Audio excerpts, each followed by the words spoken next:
이해를 돕기 위해서 공유 오피스와 다른 창업 아이템을 비교하면서 한번 말씀을 드려보도록 할게요. 수요와 수익성 측면에서 말씀을 드려보면 요식업 같은 경우에는 경기의 영향을 많이 받을 수밖에 없겠죠. 그리고 외생 변수에 의한 매출 변동이 굉장히 심할 수가 있습니다. 예를 들면 내가 횟집을 운영하는데 일본에서 핵 오염수를 방류를 했다라는 이슈가 생기면 매출이 급감할 수밖에 없겠죠. 하지만 내가 사업을 잘 준비해서 경쟁력을 갖고 있다라고 하면 수익은 투자 자금 대비해서 굉장히 높습니다.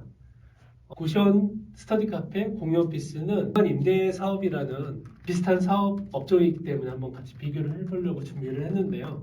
고시원 같은 경우에는 앞으로 1인 가구가 늘어나기 때문에 수요도 탄탄하고 안정적인 수익을 가져갈 수가 있습니다. 스터디 카페 같은 경우에는 요즘에 경쟁이 워낙 치열해지고 업체들이 많아져서 힘들어지고 있는 업종 중에 하나인데요. 스터디 카페는 무인으로 안정적으로 수익을 가져갈 수 있는 장점이 있는 반면 계절적인 요인, 예를 들어 시험 기간에는 수요가 갑자기 몰리고 방학 때는 또 수요가 급감하는 단점이 있습니다.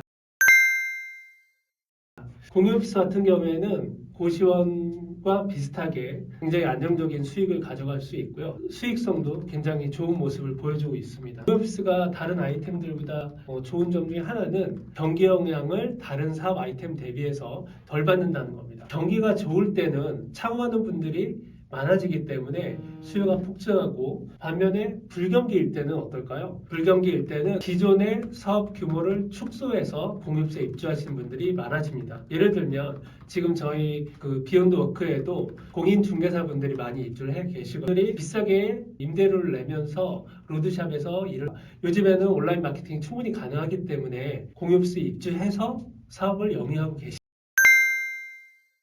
두 번째는 운영 난이도와 내가 얼마나 이 업을 하는데 시간을 투여하느냐, 그거에 대해서 한번 생각을 해보면은 요시업 같은 경우에는 운영 난이도나 내 노동 강도, 그 다음에 투여 시간을 봤을 때 가장 높은 레벨이라고 생각하시면 될 것 같아요. 제가 8에서 12시간이라고 표현을 했는데 실제로는 거의 깨어있는 시간 전부를 투자해야 된다라고 얘기를 하시더라고요. 스터디 카페 공유업소 같은 경우에는 공간 임대업이라는 공통점이 있다고 했잖아요. 그렇기 때문에 내가 운영하는 데 있어서 투여하는 시간은 다른 사업 아이템보다 훨씬 적은 편입니다. 스터디 카페 같은 경우에는 무인으로 거의 이제 운영하다고 할 정도로 운영 난이도가 낮은 편이고, 고시원은 근데 거기서 생활하는 공간이기 때문에 그런 면에 있어서는 조금 더 운영 난이도가 올라가는 것 같아요. 공유 오피스도 거의 무인으로 운영할 수 있는 사업 아이템들 중에 하나이기 때문에 운영 시간은 제가 이제 한두 시간으로 표현을 해봤습니다.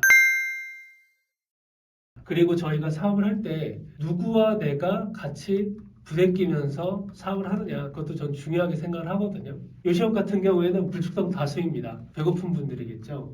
고시원 같은 경우에는 1인 가구에 초점이 되어 있습니다. 20, 30대 사회초년생분들도 많이 계시고, 생활비를 아끼시려는 노년층 분들도 생활을 많이 하고 계시죠. 스터디 카페는 중고등학생입니다. 그래서 스터디 카페가 안 좋은 점 중에 하나가 이 부분인 중고등학생이다 보니까 성인들이 생각하기에 느끼는 상식적 어떤 수준과 이 친구들이 생각하는 게 조금 다르다고 하더라고요. 그래서 제 지인이 이제 스터디 카페 운영하는데 처음에 초기 2, 3개월은 아이들이 너무너무 예뻤는데 넘어가니까 징글징글하다고 하더라고요. 공유오피스 같은 경우에는 대부분이 사업하시는 분들입니다. 자기 일을 하시는 분들이고 이분들이 독립적이기 때문에 저희가 그분들을 대하면서 일하는 게 수월한 것 같아요. 왜냐하면 스스로 다 해결이 가능하시기 때문에 응답은 저희도 굉장히 편하죠. 공유오피스에 계신 분들은 이제 창업 초기인 분들이 많기 때문에 이분들과 함께 생활하는 것이 저는 굉장히 즐겁고 이분들한테 또 굉장히 좋은 영향을 받습니다. 이게 또 공유오피스 사업을 하는 좋은 이유 중에 하나라고 저는 생각을 합니다. 마지막에 지속 가능성을 얘기를 했는데 누구든지 할 수 있는 아이템보다는 진입장벽이 있는 거 아이템이 훨씬 더 좋겠죠. 유시원 같은 경우에는 진입장벽이 없습니다. 이거는 제가 설명하지 않아도 될 것 같고요. 고시원 같은 경우는 진입장벽이 있습니다. 고시원 같은 경우에는 관련 법규들의 규제가 굉장히 강해지고 있기 때문에 진입장벽이 있습니다. 특히 예전에 있던 고시원을 인수해서 리모델링해서 사업을 하는 것은 굉장히 좋은 사업 아이디어라고 생각합니다. 스터디 카페 진입장벽이 없죠. 특히 코로나 이후에 붐을 타고 업체 수가 급증을 하는 바람에 지금은 업체들 간의 경쟁으로 인해서 굉장히 이제 힘든 상황에 처해져 있지 않나 생각하고 있습니다. 공급사 같은 경우에는 진입장벽이 있고 앞으로 수요가 계속 늘어날 전망이기 때문에 굉장히 좋은 아이템이라고 생각을 합니다. 공유업 진입장벽이 두 가지가 있습니다. 첫 번째는 임대인의 이해가 있어야 됩니다.